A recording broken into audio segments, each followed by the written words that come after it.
Sebelum kita masuk ke penutup, ada masih ada yang mau ingin bertanya?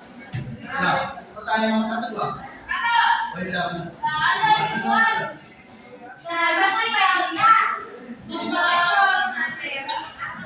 Apa sih dulu? Kata bentar ya.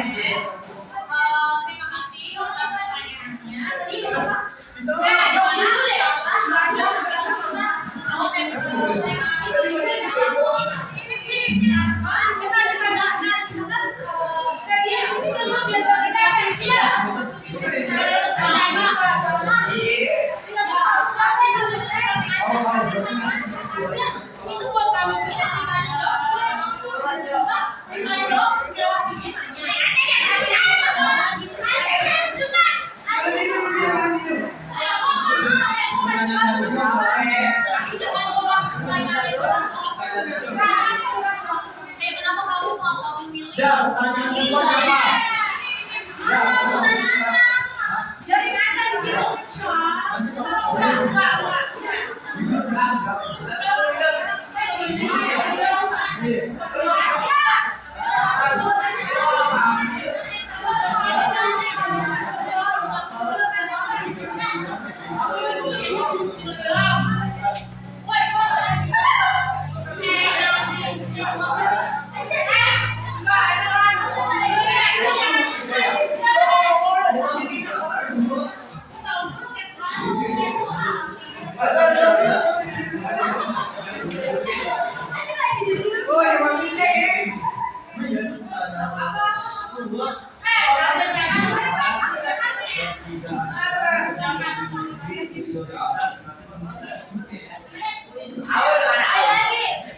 Ya, kenapa dalam pendidikan semakin bisa sebenarnya itu terjadi ada dua faktor ya, dari faktor biologis dan dari faktor ekonomi.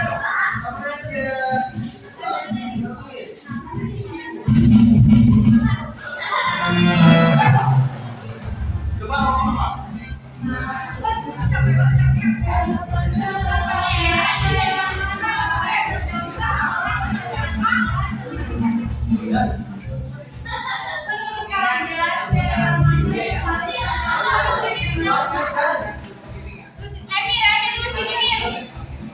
Sini, dia kalau dicampurin juga bakalan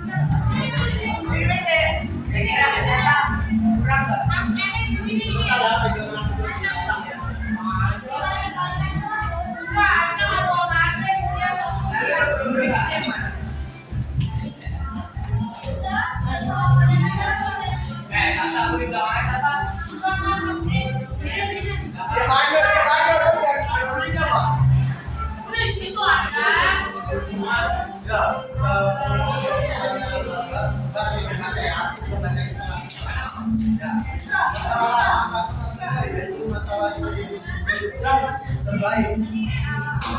Kita sering tahu ya, 60% guru terbaik kita hanya jawab secara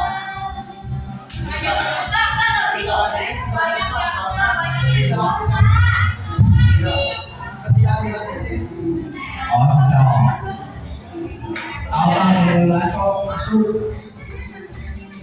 Ya,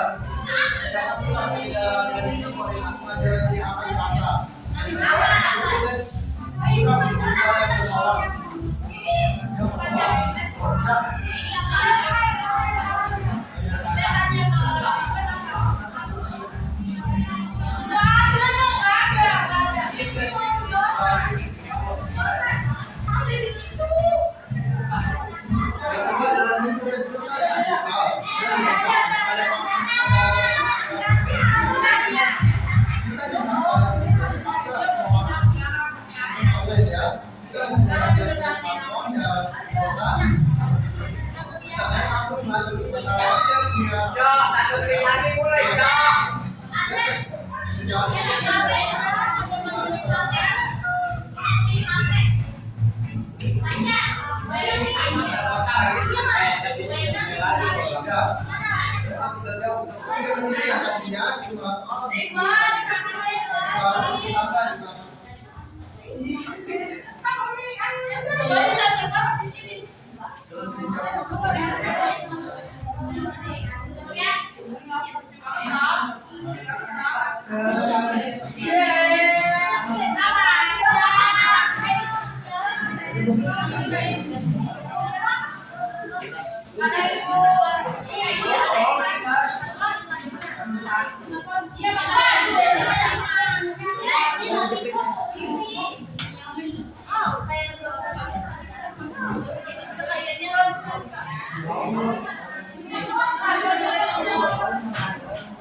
Assalamualaikum warahmatullahi wabarakatuh.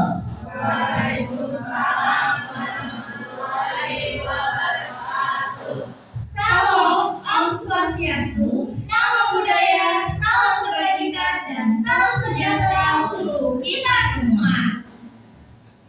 Perkenalkan, nama saya Kaila Gading Irwani dan saya Nasya Ariska.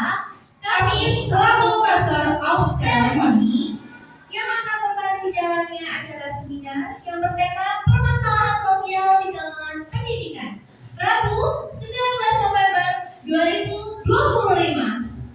Yang terhormat Bapak Ibu Munandar SH SPD selaku Kepala Semat Pagbelan, yang kami hormati Bapak Asep Sofyan Haridi SAG MPDI selaku Wakil Kepala Sekolah Bidang Sarana dan Prasarana. Yang kami hormati Ibu Sinta Prahadewi SPD MPD selaku Wakil Kepala Sekolah Bidang Kurikulum. Yang kami hormati Bapak Hambali SPD selaku Wakil Kepala Sekolah Bidang Kesiswaan. Dan kami hormati guru-guru dan serta teman-teman yang kami banggakan yang turut hadir pada acara seminar hari ini. Puji syukur kehadiran Tuhan Yang Maha Esa atas berkat dan rahmat-Nya kita dapat berkumpul pada siang hari ini dalam rangka acara seminar sosiologi yang bertema ketidakadilan pendidikan di Indonesia. Acara ini diharapkan dapat memberikan wawasan dan informasi yang berharga bagi kita semua. Sebelum mulai acara, mari sama-sama kita menyanyikan lagu kebangsaan, yaitu Indonesia Raya, dan dilanjutkan oleh Mas Mantap. Hadirin dimohon untuk berdiri.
Bulatkan tekadmu dalam mimpimu, maju bersama, maju bersama, hadapi segala rintangan yang ada demi masa depan Indonesia Jaya.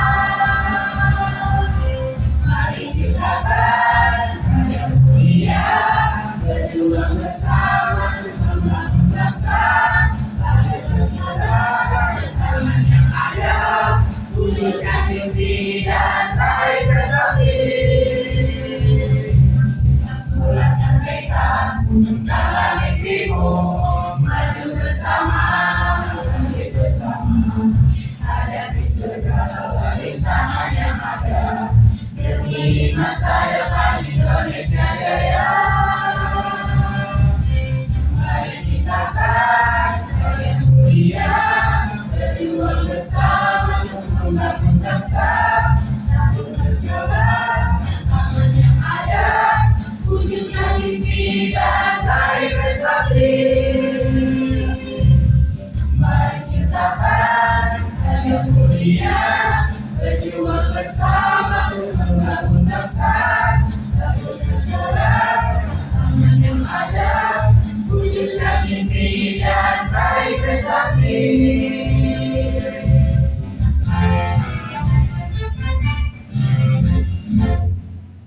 Hadirin dipersilakan duduk kembali.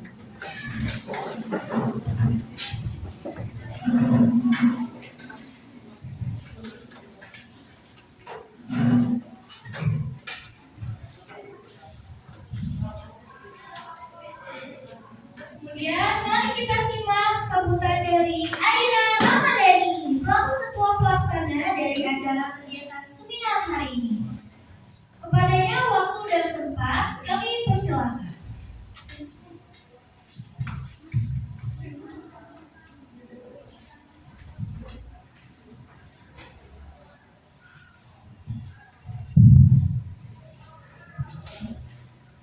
Assalamualaikum warahmatullahi wabarakatuh. Waalaikumsalam warahmatullahi wabarakatuh. Shalom, Om Swastiastu, Namo Buddhaya, salam kebajikan dan salam sejahtera untuk kita semua.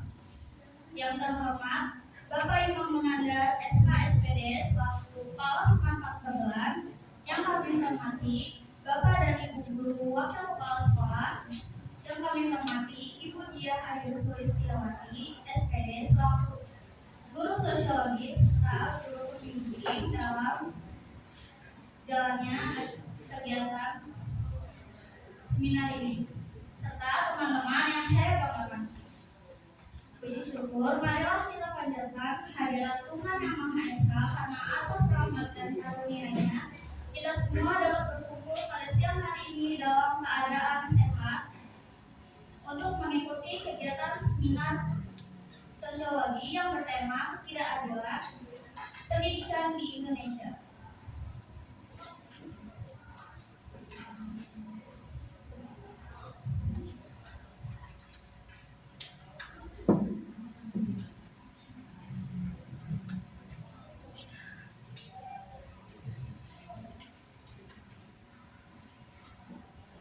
Melalui kegiatan ini, kami berharap kita semua dapat menambah wawasan serta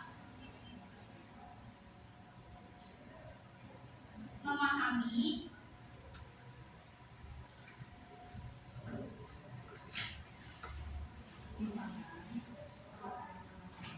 ketimpangan permasalahan ketidakadilan pendidikan di Indonesia, serta menumbuhkan kesadaran untuk ikut berperan dalam menciptakan pendidikan yang lebih merata dan adil di Indonesia.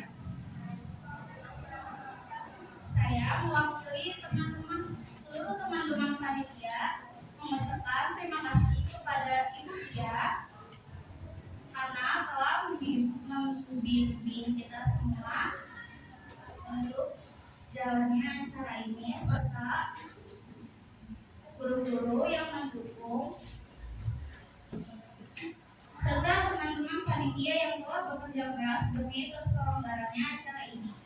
Semoga kegiatan ini berjalan lancar dan memberi manfaat bagi kita semua. Terima kasih atas perhatian dan kerjasamanya. Wassalamualaikum warahmatullahi wabarakatuh. Waalaikumsalam warahmatullahi wabarakatuh.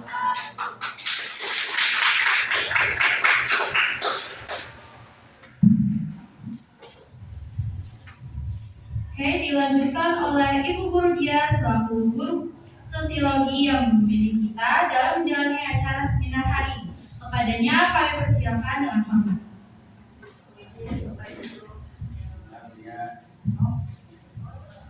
Assalamualaikum warahmatullahi wabarakatuh. Waalaikumsalam warahmatullahi wabarakatuh. Yang terhormat kepada Bapak Wakil Kepala Sekolah Bidang Kesiswaan Bapak Mubari SPD, yang terhormat juga rekan-rekan guru yang hari ini bisa meluangkan waktunya untuk duduk dan hadir, Bu Endang Wati Kosenda, Ibu Dini, dan juga Ibu Ayu. Ya, juga untuk seluruh siswa-siswi dari kelas 11A, ya 11 IPS 1 yang Ibu banggakan dan juga Ibu cintai. Alhamdulillahirrahmanirrahim, puji syukur kehadirat Allah SWT yang telah memberikan nikmat sehat, nikmat terlebih nikmat sehat ya, karena kita semua dapat berkumpul di ruangan kelas 11M ini dengan dalam keadaan sehat walafiat semua, ya tidak ada kekurangan satupun ya. Sedikit sambutan dari saya ya, ikuti proses pembelajaran ya hari ini terkait dengan seminar pendidikan, seminar sosiologi ya. Mudah-mudahan apa yang sudah kalian persiapkan, yang sudah kalian luangkan waktu, pikiran, dan tenaga kalian yang ada di luar maupun yang ada di dalam kelas ya, semuanya ikut kontribusi dan menjadi bekal pengalaman yang berharga buat kalian di masa depan nanti ya. Itu aja dari Ibu, terima kasih. Wabillahi taufiq wal hidayah. Wassalamualaikum warahmatullahi wabarakatuh.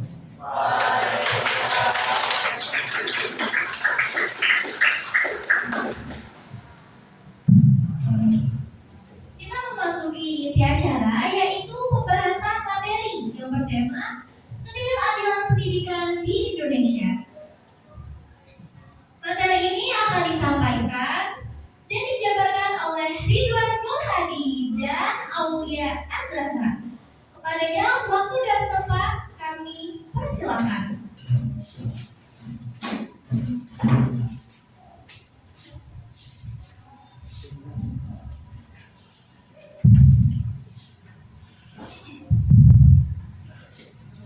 Assalamualaikum warahmatullahi wabarakatuh. Waalaikumsalam warahmatullahi wabarakatuh. Shalom, Om Swastiastu, Namo Buddhaya, salam kebaikan dan salam sejahtera untuk kita semua.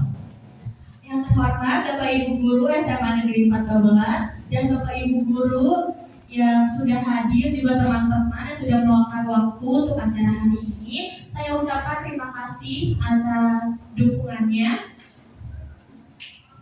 Ya, kami berdua berada di sini sebagai pemateri. Sebelum itu, perkenalkan, nama saya Ridwan Nur Hadi. Nama saya Aulia Azhara. Kami selaku pemateri di sini, kami akan membawakan tema ketidakadilan pendidikan di Indonesia.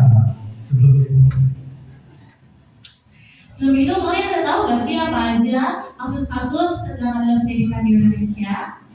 Itu masih banyak banget yang harus kita ulik. Betul.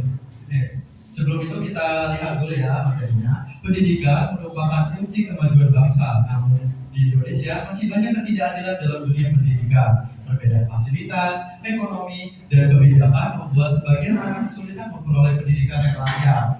Nah, ya, seperti kita tahu ya, pendidikan adalah hak fundamental ya, dan kunci kemajuan bangsa. Namun di Indonesia ini masih sering menghadapi yaitu ketidakadilan pendidikan. Ketidakadilan pendidikan ini luas, tidak hanya cakup soal biaya ya.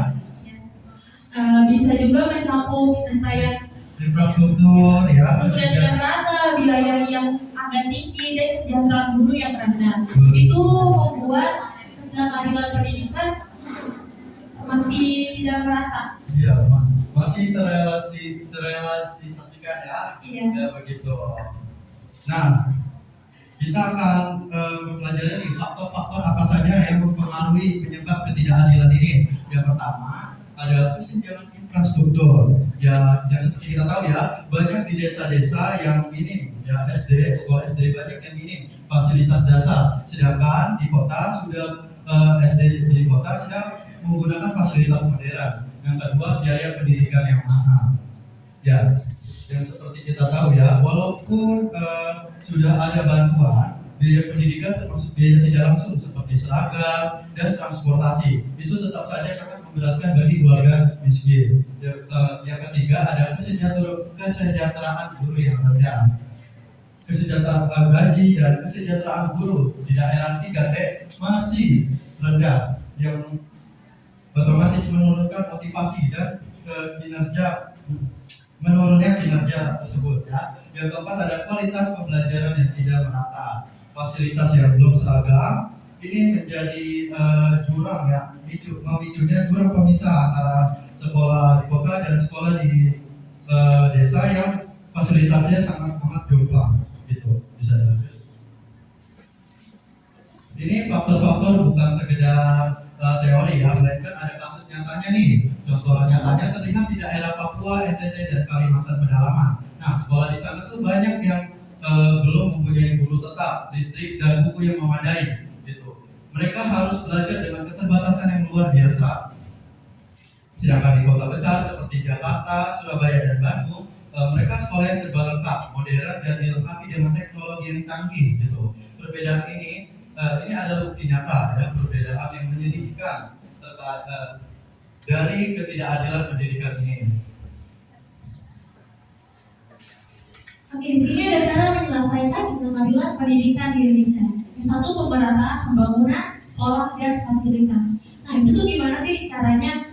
Nah, pemerintah tuh harusnya lebih membuka mata di daerah terpencil gitu, biar harus memprioritaskan daerah terpencil kayak mulai dari bangunan sekolah atau mungkin dari meja dan juga kursi yang belum layak ya, kan mereka kan mau menempuh pendidikan ya, harusnya mereka diberikan kenyamanan.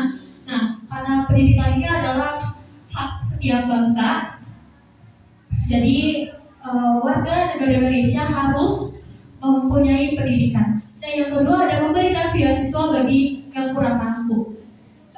Ada beberapa jenis beasiswa. Yang pertama ada KIP, itu untuk yang kurang mampu, dan juga ada prestasi akademik dan non akademik. Nah, untuk KIP itu biasanya untuk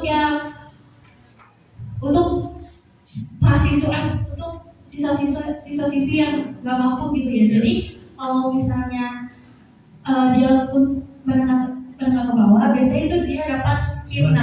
Bantuan dana gitu ya. Iya, nah KIP-nya itu biasanya dia kurang tepat gitu jatuhnya. Kenapa? Karena biasanya yang mampu untuk menyekolahkan itu malah mengklaim KIP itu, karena KIP itu dia untuk orang yang menengah ke bawah dan juga dia ada kuotanya gitu loh, terbatas.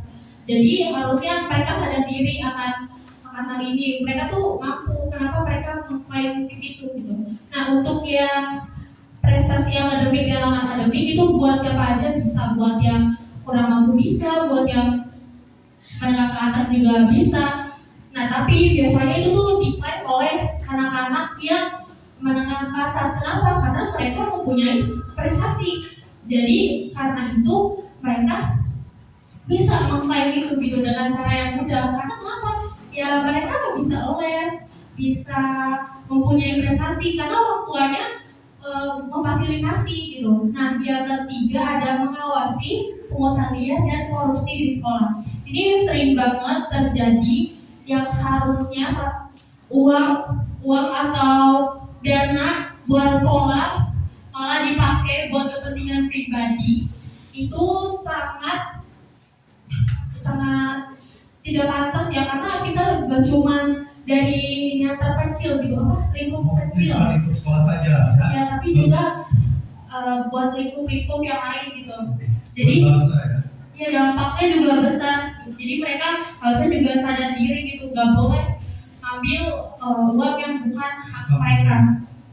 Nah, pungutan liar juga sering banget terjadi gitu dengan iming-iming fasilitas sekolah, padahal Padahal itu untuk kepentingan pribadinya juga.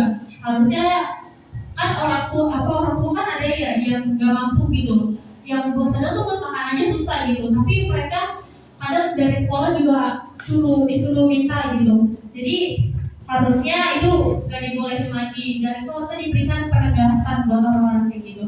Oke, yang keempat, memanfaatkan teknologi digital agar pembelajaran bisa diakses dari mana aja.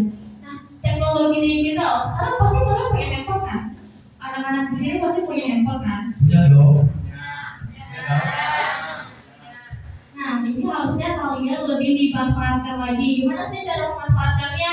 Ya kalian coba deh baca-baca di Google. Banyak loh sekarang cara mengakses untuk mencari pengetahuan lewat Google atau lewat Instagram, TikTok, itu banyak banget. Tapi di sini tuh 90% ya pasti nyarinya ya cuma hiburan.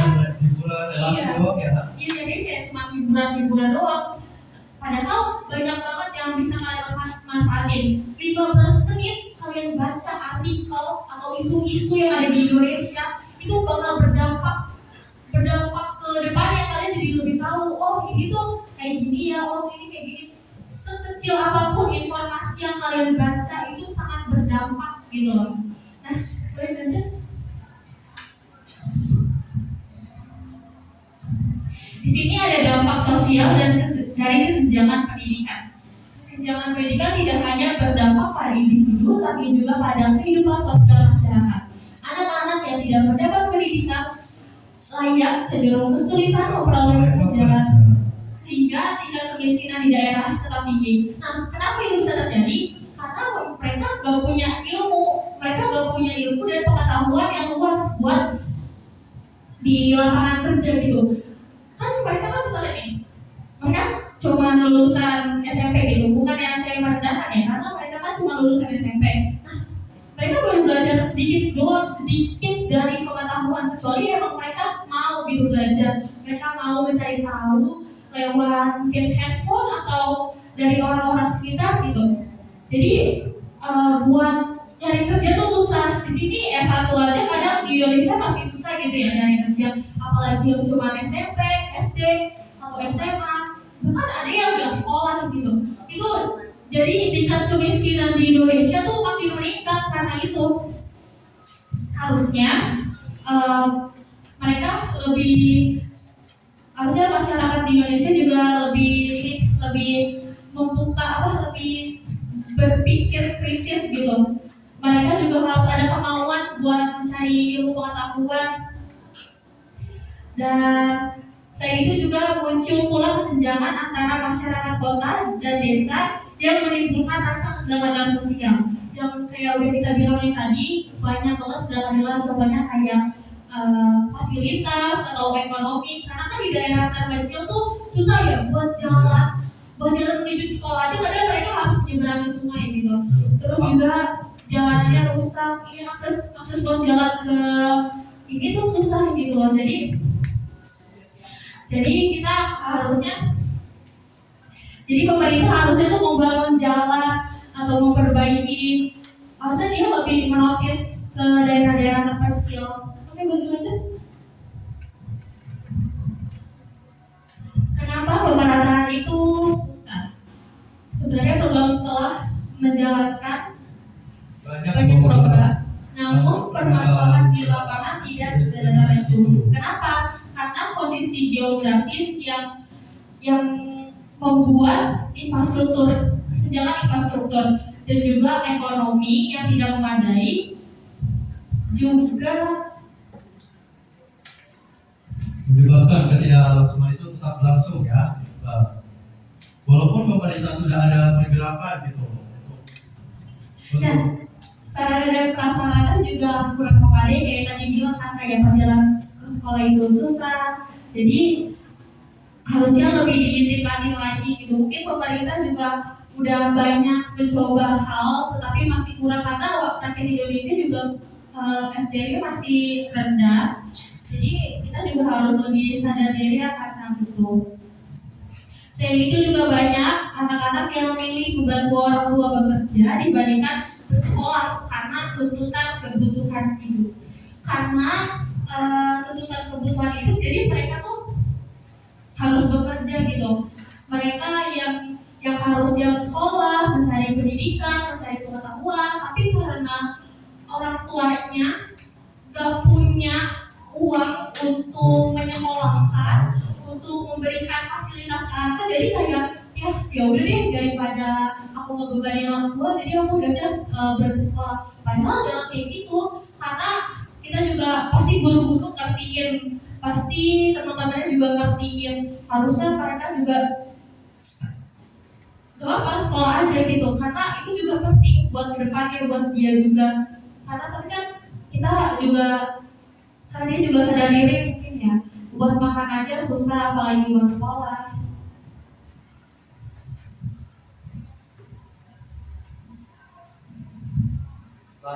Lantas bagaimana sih respon pemerintah? Apa pemerintah diam aja? Tidak ya, pemerintah juga sudah mempunyai program strategis. Yang pertama ada KIP, Kartu Indonesia Pintar, dan bantuan dana untuk siswa yang kurang mampu. Yang kedua ada dana BOS, biaya operasional untuk sekolah swasta dan negeri. Yang ketiga ada program Merdeka dan guru penggerak. Ini fokus pada perkembangan mutu guru dan inovasi pembelajaran. Yang keempat ada pembangunan sekolah baru di daerah 3T. Nah, ini tuh mencakup akses pelebaran akses dengan cara membangun fasilitas di daerah 3T, yaitu tertinggal, terdepan, dan terluar. Meski pemerintah sudah menyiapkan program-programnya, tapi realitanya juga masih terjadi. Hingga saat ini, pemerataan pendidikan di Indonesia masih menjadi tantangan besar ya. Di daerah-daerah tertentu ya, masih banyak tuh anak-anak yang berjalan jauh, bahkan harus menyeberangi sungai demi mencapai ke sekolah. Ini adalah perjuangan harian mereka. Sementara di kota, fasilitas malah semakin meningkat dan modern juga.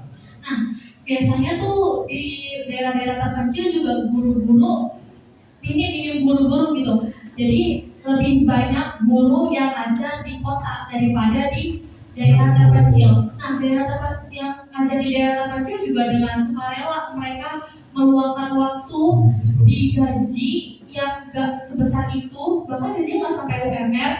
Mereka jauh-jauh gitu loh, meluangkan waktu buat ngajar. Dan kita juga yang ada di sini, khususnya murid-murid, kalian harusnya lebih bersyukur karena kalian gak harus menempuh jalan yang gak harus seperti mereka ini ya. Iya, kita bisa naik motor doang gitu, jadi kalian gak usah malas-malasan lagi buat berjalan ke sekolah. Apalagi yang di sekolah cuma kerjaan tidur atau cuma main game, ketemu teman. Ya itu harusnya lebih sadar diri lagi ya. Kalian tuh harusnya lebih menghormati guru deh yang udah meluangkan waktu ngajarin kalian. Kalian gak harus susah-susah seperti mereka menyeberangi sungai ya. Ada yang di sini menyeberangi sungai Bekasi? Gak ada ya? Lewat jembatan ya? Deretan. Ada juga ada jembatan ya. Iya. Kalian nyeberangi gitu aja. Apalagi jalan jauh ya. Kebanyakan naik motor. Udah ada fasilitas dari orang tua. Kalian harusnya lebih bersyukur lagi dengan harga kayak gini, gak susah-susahan nyari guru. Kalian harusnya lebih ada ya sadar diri lagi. Bahkan di sekolah ini aja masih ada loh yang jalan, walaupun rumahnya jauh masih sempat-sempatnya jalan karena keterbatasan itu bukan jadi halangan, betul nggak sih Kak? Betul banget. Kalian gak yang kayak aku nggak ada motor gak mau sekolah, marah sama orang tua, jangan kayak gitu. Kalian harusnya lebih berpikir bijaksana gitu. Apalagi persaingan kerja sekarang lebih susah ya. Iya. Nah, ini ada tanggung jawab kita sebagai generasi muda.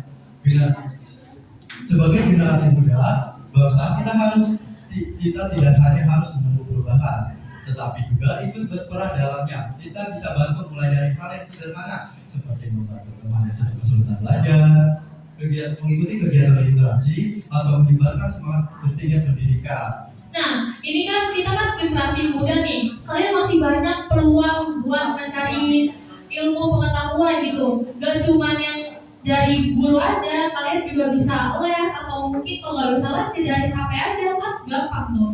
Nggak ada kalian pasti punya internet juga di rumah. Dan pengetahuan itu bukan hanya dapat dari sekolah ya. Iya. Pengetahuan itu banyak, bisa dari yang bisa ikut mengikuti kegiatan literasi ya dalam komunitas. Bisa yang kayak misalnya nih, kita kayak apa gitu nanya orang, Pak ini apa sih Pak, Bapak kerjanya di mana gitu. Ini juga bisa kalian nanya-nanya. Kalau misalnya orang itu free, kenapa? Karena kita kan cuma pengen tahu dengan hal yang positif, kenapa kalian nggak lakuin gitu. Nah, kadang juga angka kriminalitas kita juga tinggi karena banyak dari anak-anak di Indonesia itu kurang pendidikan. Jadi karena mereka yang tadi dibilang, karena mereka mau membantu orang tuanya, bisa aja mereka dengan cara kejahatan gitu, bisa dengan mencuri, merampok, kan mereka nggak pernah diajarin. Betul. Di sekolah tidak belajar itu ya. Terkadang bukan hanya maksudnya keluarga dari menengah ke bawah saja. Terkadang yang menengah ke atas juga yang mampu gitu. Kadang-kadang suka terjerumus ini ya. Masih suka terjerumus dalam hal-hal negatif. Harusnya yang menengah ke atas tuh lebih bersyukur lagi gitu, bisa mendapatkan pendidikan yang layak, mendapatkan fasilitas dari orang tuanya. Itu tuh harus dimanfaatkan gitu. Karena gak semua anak-anak dapat apa yang mereka dapatkan. Betul. Harusnya kita sebagai generasi muda harus lebih berpikir bijaksana dan kritis lagi akan isu hal ini. Oke, kita masuk ke bagian penutup. Dari semua pembahasan ini kita belajar bahwa pendidikan bukan hanya tentang sekolah, tapi juga tentang kesempatan yang harus dimiliki oleh setiap anak.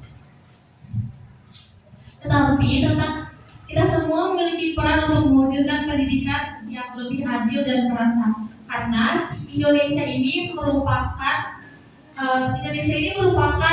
bangsa yang berpendidikan, namun masih banyak pendidikan yang belum merata. Hal ini kita harus lebih pemerintah harusnya lebih membuka mata akan hal ini.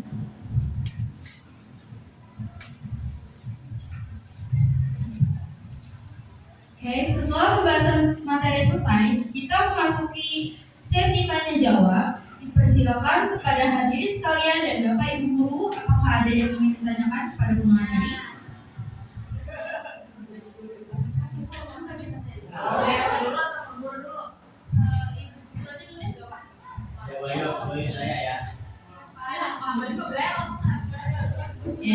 Assalamualaikum warahmatullahi wabarakatuh.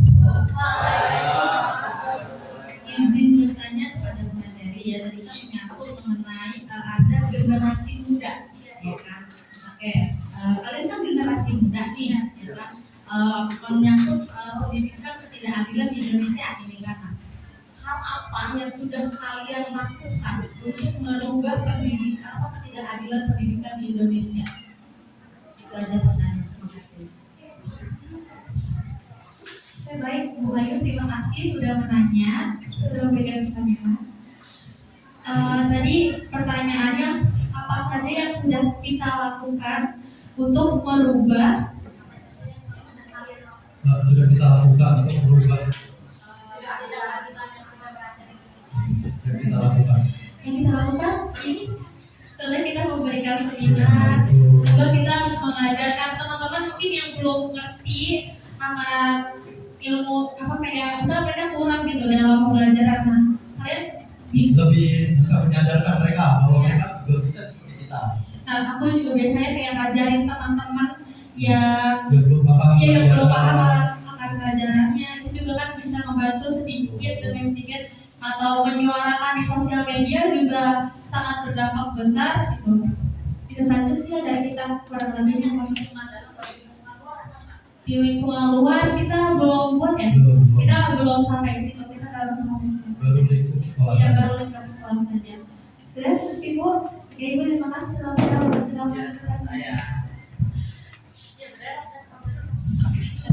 Assalamualaikum warahmatullahi wabarakatuh. Ya, terima kasih. Yang pertama saya ucapkan selamat atas kegiatan seminar ini. Mudah-mudahan 10 tahun ke sono kamu jadi pembicara seminar veteran. Dengan catatan belajar yang sungguh-sungguh. Nanti kalau jadi pembicara selesai ngomong 2 jam itu dompet. Amin, amin, amin, amin, amin. Ya, ya, oke, terima kasih. Yang pertama salam dari kepala sekolah kalau beliau mungkin bisa hadir. Karena tadi saya lihat bapak imamnya nggak ada tuh disebut namanya.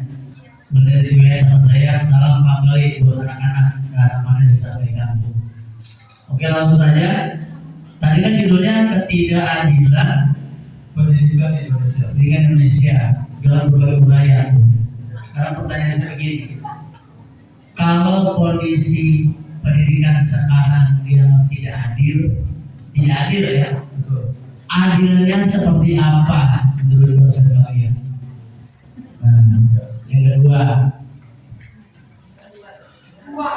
kita tahu bahwa PNS di Indonesia ASN itu sangat banyak. Betul. Pemerintah punya kewenangan untuk menempatkan ASN di mana saja. Karena ada janji itu siap ditempatkan di seluruh wilayah Indonesia. Dari Sabang sampai Merauke. Ya, bahkan waktu Bapak dapat SK pertama tahun berapa? Budi belum ada kali. Masih bocah ya. Tahun 97 saya dapat SK di Bandung. Bunda, itu ada teman saya ibu-ibu dapat tugasnya di mana? Di salah satu SMP di Timur. Agak menangis dia. Untung saya di Banten, bukan di Timur Leste kalau sekarang. Nah, yang jadi masalah begini, pemerintah punya kewenangan untuk meratakan penduduk ke pelosok-pelosok. Boleh dia yang angkat, dia yang gaji, dia yang menentukan. Tapi realitanya tadi kan ada tuh di sekolah-sekolah terpencil kayak pedalaman Papua, Kalimantan, banyak sekolahnya kagak ada gurunya. Kalaupun ada gurunya, guru yang mungkin honorer sukarela digaji saja. Nah, khusus masalah ini, emang masalahnya apa sih? Pemerintah punya kewenangan loh, punya data. Guru kurang di sini lebih. Tapi faktanya sampai sekarang guru di kota Bejibun kebanyakan, guru di pelosok kekurangan. Ayo, apa sebenarnya masalah yang dihadapi pemerintah sehingga kondisi begini baik dari zaman saya sampai sekarang? Ya, terima kasih. Assalamualaikum warahmatullahi wabarakatuh.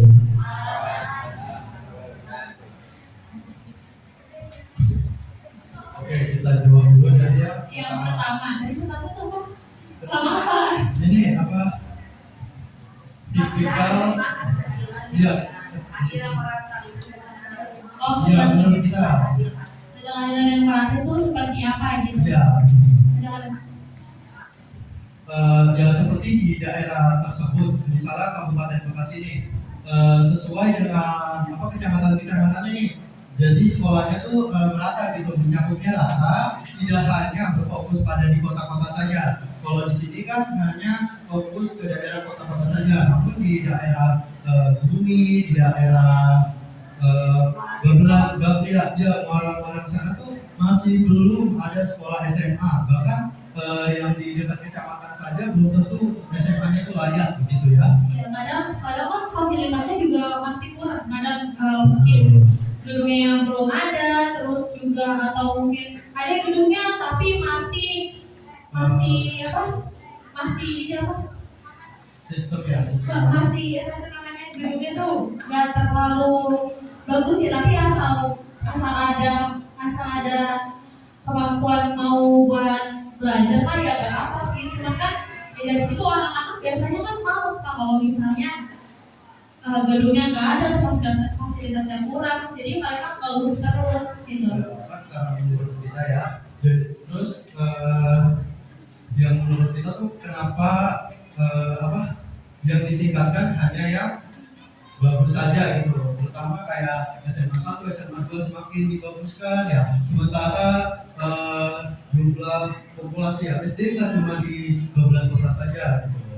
Ya juga populasi yang kayak SMA kan juga banyak, gak cuma beberapa doang. Gitu ya. Iya, pasti banyak banget yang mau masuk SMA tapi masih susah gitu. Masih kurang sekolah-sekolahnya di dirinya. Nah, itu maksud kita pemerataannya tuh jadi satu wilayah Babelan ini mempunyai SMA yang mendekat gitu ya, mendekat dengan bisa dijangkau istilahnya. Soalnya kan dari sekolah kita saja tuh banyak yang dari bumi ke belakang jauh-jauh sekali gitu.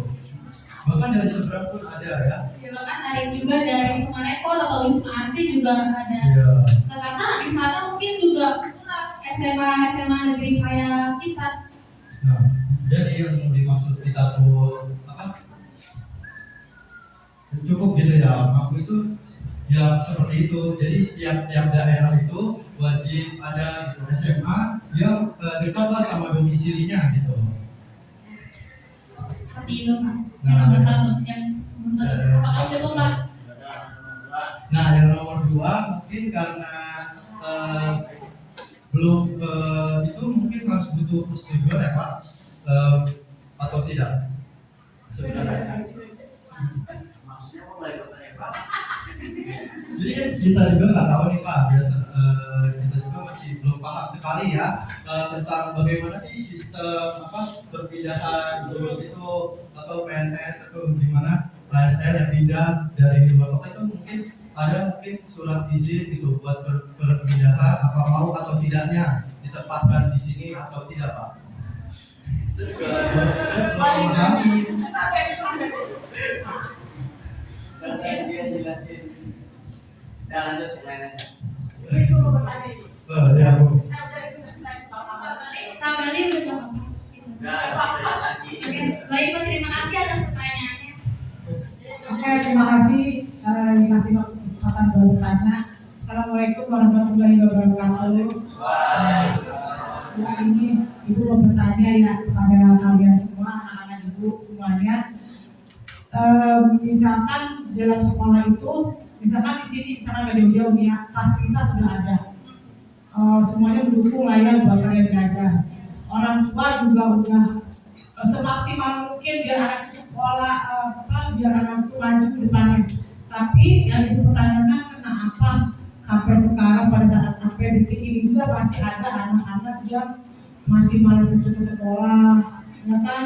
Begitu sama orang tua juga kayaknya rumahnya kesel kalau disuruh sekolah tuh kayak marah atau gimana itu. Menurut kalian itu bagaimana? Kalian kan ibaratnya masih jauh di perjalanannya nih, ke depannya harus bagaimana biar kalian itu jadi orang yang sukses nantinya. Coba pertanyaan juga nih tadi. Terima kasih. Assalamualaikum warahmatullahi wabarakatuh. Terima kasih Bu Endang telah bertanya. Ya kita bakal jawab nih pertanyaan dari Bu Enda. Nah yang pertama ini dari lingkungan kelas saja ya, anak-anaknya lingkungan sosial kelasnya aja, dari penerimaan muridnya mungkin ya. Setahu kita tuh banyak yang nilainya di bawah, masih terkadang tuh di sekolah-sekolah yang ternama ya juga masih banyak anak-anak yang nilainya di bawah standar sekolah tersebut masih diterima. Hal tersebut ini yang mengakibatkan salahnya pergaulan gitu. Lebih dominan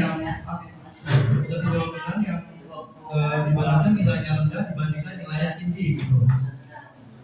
Kadang juga pergaulan tuh menentukan Bu, menentukan gimana cara anak itu ini berkembang. Kadang kan misalnya dia kalau bergaul sama anak yang anak salah pasti ikut Bu.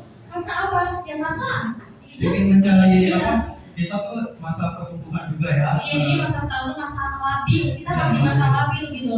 Jadi mereka ikut-ikutan, udah kita terus-terusan jadinya susah buat lepas makan hal itu. Bahkan kita sudah mendapat kesenangan dari hal Iya. tersebut. Padahal itu tuh merusak masa depannya. Jangan masa depannya ya di sekolah aja kalau mereka males-malesan, mereka maunya cuma main, gak mau sekolah, disuruh sekolah susah. Padahal udah dikasih fasilitas, ya itu mah emang harusnya mereka punya kesadaran diri. Iya, bisa juga memang udah misalnya udah dari kapan tahu ya memang itu di jati diri dia ya, Iya, sulit berkembang gitu. Ya harusnya mungkin lebih diberitahu lagi gitu. Terus juga harus nyari teman-teman yang bisa membawa kita Berkembang lebih jauh ya ya. berkembang lebih positif lagi, bukan ke arah yang negatif. Jadi kita harus lebih pintar-pintar dalam bergaul. Ya Bu, kita cukup. Ya baik, terima kasih buat pertanyaan. Oke, ada Angel yang mau bertanya. Oke, terima kasih.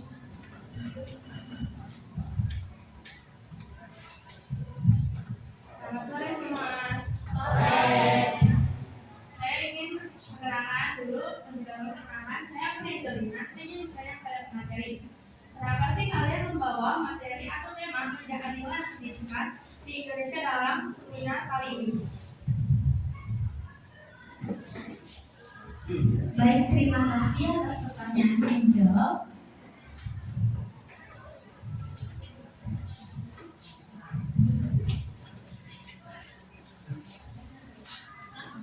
Kenapa kita membawa materi ketidakadilan pendidikan pada seminar kali ini?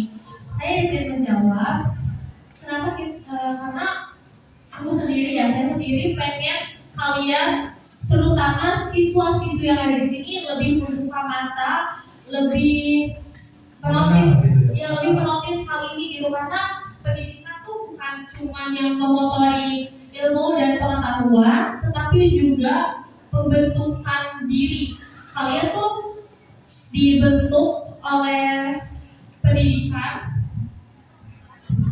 agar diri kalian tuh lebih berkualitas, bijaksana, dan juga berpikir kritis dan sadar akan kemampuan potensi yang terdapat pada diri kalian. Nah, kalau misalnya kalian nggak tahu nih kalian ini potensinya di mana, kalian nggak sekolah, nggak belajar, dan kalian nggak tahu kan kalian bisanya di mana, kalian nggak tahu apa itu matematika, bahasa Inggris, sudah mudah, kalian pasti kurang akan hal itu. Tapi kalau misalnya kalian belajar, kalian berpendidikan, nah itu pasti di depannya kalian tahu potensi diri kalian itu ada di mana. Nah, pendidikan juga merupakan salah satu bentuk fasilitas yang diberikan pemerintah oleh setiap warganya. Jadi setiap warga Indonesia itu Wajib berpendidikan itu adalah hak. Nah, karena kalian generasi muda, jadi kalian tuh harusnya lebih melek akan hal ini, kalian lebih melihat akan hal ini gitu. Jadi kan kita yang penerus bangsa nih, kita kan sebagai penerus bangsa ya, harusnya lebih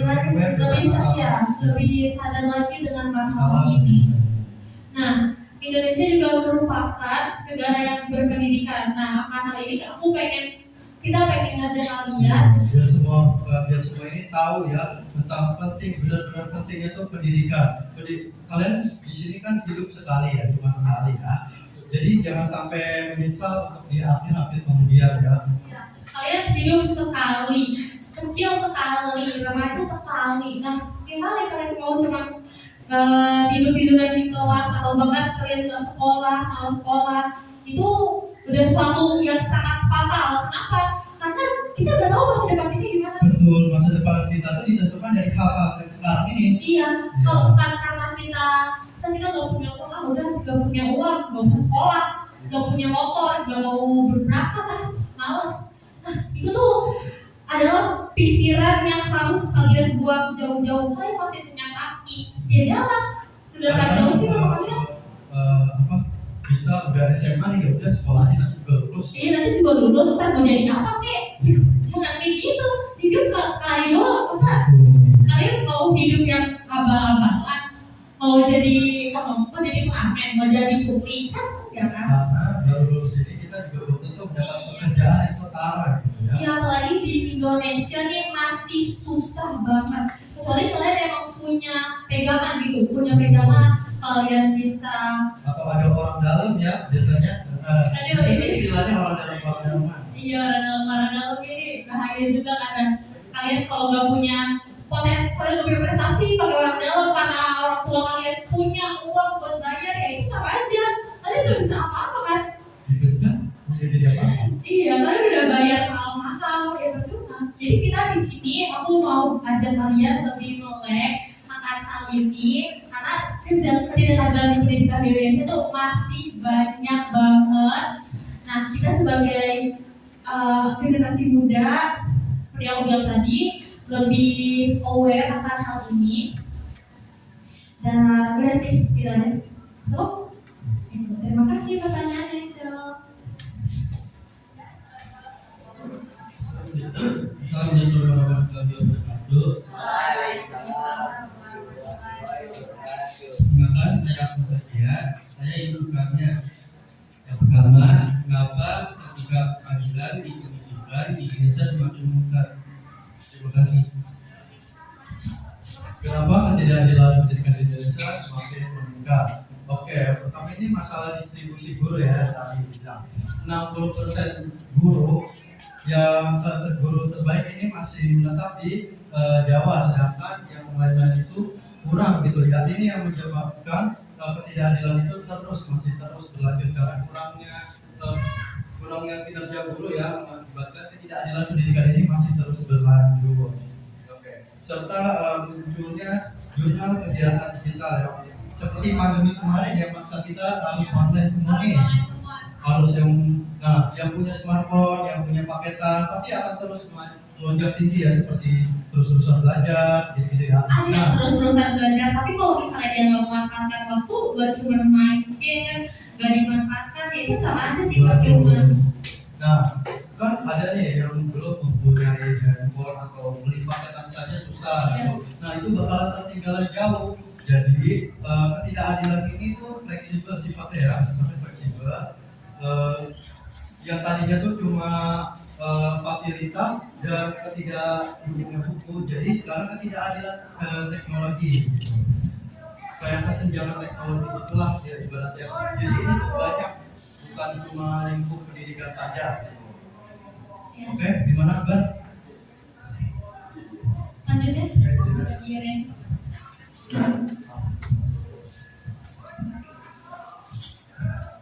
Assalamualaikum warahmatullahi wabarakatuh. Dari materi yang telah Bapak sampaikan kepada saya ingin bertanya, menurut kakak sekalian, daerah mana sih yang paling terdampak oleh ketidakadilan pendidikan di Indonesia? Terima kasih. Sekian.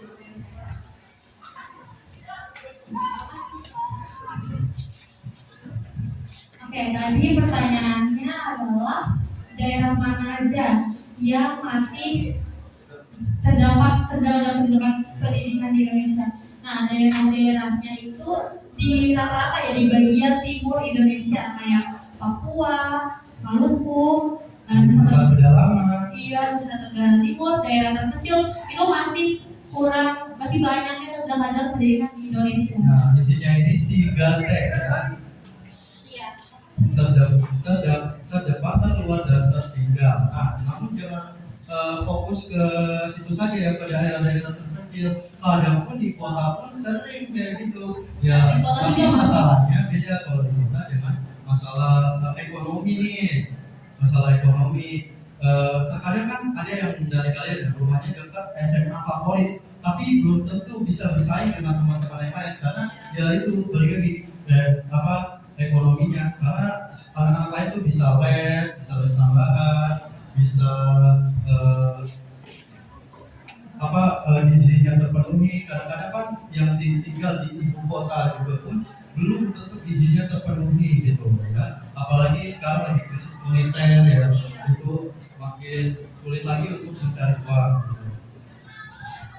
Intinya tuh ada dua ya. Dari segi geografis itu jauh dari fasilitas, dan dari ekonomi itu dekat fasilitas tapi tidak mampu untuk mengaksesnya gitu. Ya, jadi Cukup. Baik, terima kasih Angel dan juga Amar atas pertanyaannya. Ya. Oke, dan sekian Sekian materi hari ini. dari Kurang kami lebih berdua. Kurangnya mohon maaf. Wassalamualaikum warahmatullahi wabarakatuh.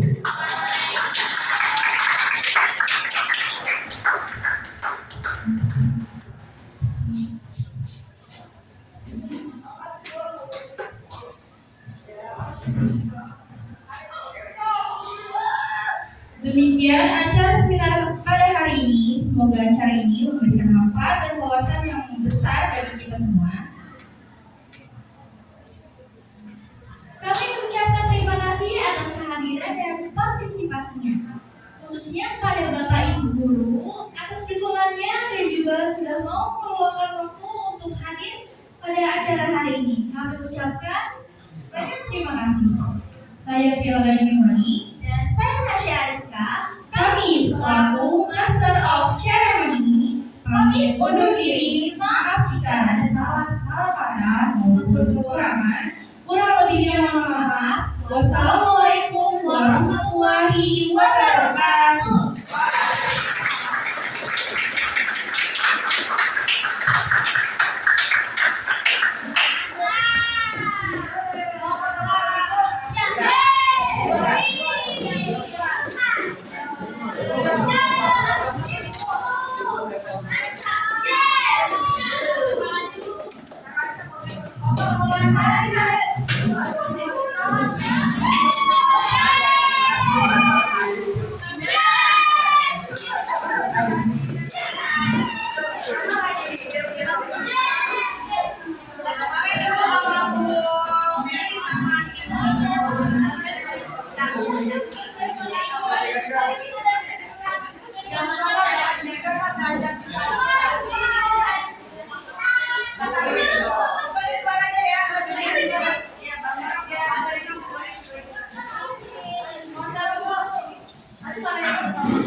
Isi aku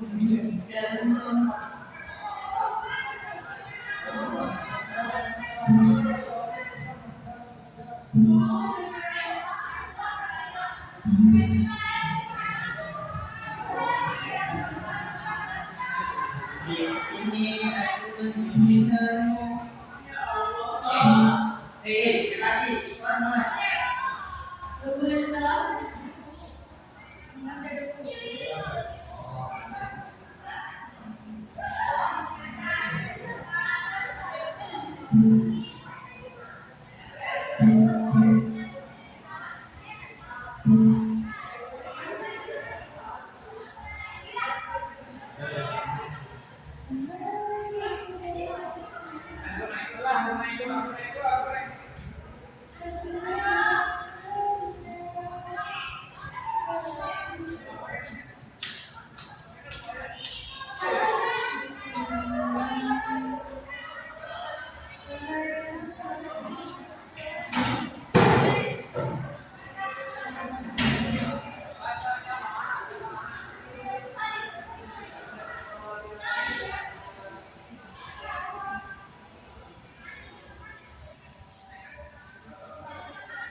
Cek,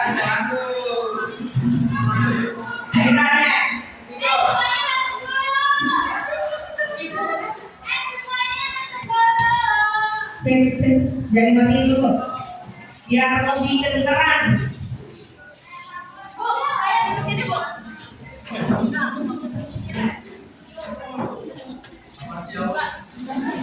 Bahasa